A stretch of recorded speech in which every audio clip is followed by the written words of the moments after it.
न जाने कितने ही बेगुनाहों के खून के धब्बे पड़े पड़े सूख गए सड़कों पर, जिनका कभी केस नहीं बना, और जिनका केस बना उन फाइलों पर से कभी धूल उठी ही नहीं। आज अपनी बेटी का खून देखकर घुटने पर आ गए। तुम्हारे ही सताए हुए किसी एक ने मार डाला है उसे। लेकिन इसको क्यों मारा? पिंकी को क्यों मारा? अरे क्या बिगाड़ा था इसने किसी? क्यों अहिंसा से अपना हक मांगने वाला सजदे सारे बाजार काट कर फेंक दिया गया? क्यों? उसकी बीवी मालती तुम्हारे ही पुलिस स्टेशन में सर पटक पटक कर पागल हो गई और उसे इंसाफ नहीं मिला? क्यों?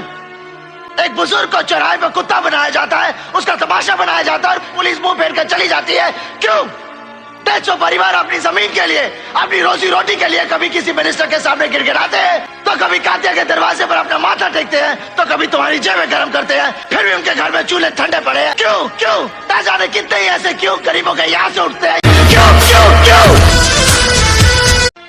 न जाने कितने ही बेगुनाहों के खून के धब्बे पड़े पड़े सूख गए सड़कों पर, जिनका कभी केस नहीं बना, और जिनका केस बना उन फाइलों पर से कभी धूल उठी ही नहीं।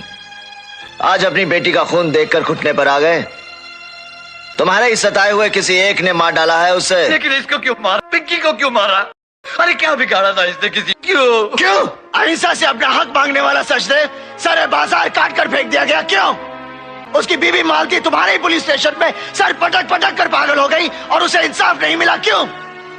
एक बुजुर्ग को चौराहे पर कुत्ता बनाया जाता है, उसका तमाशा बनाया जाता है और पुलिस मुंह फेर कर चली जाती है। क्यों?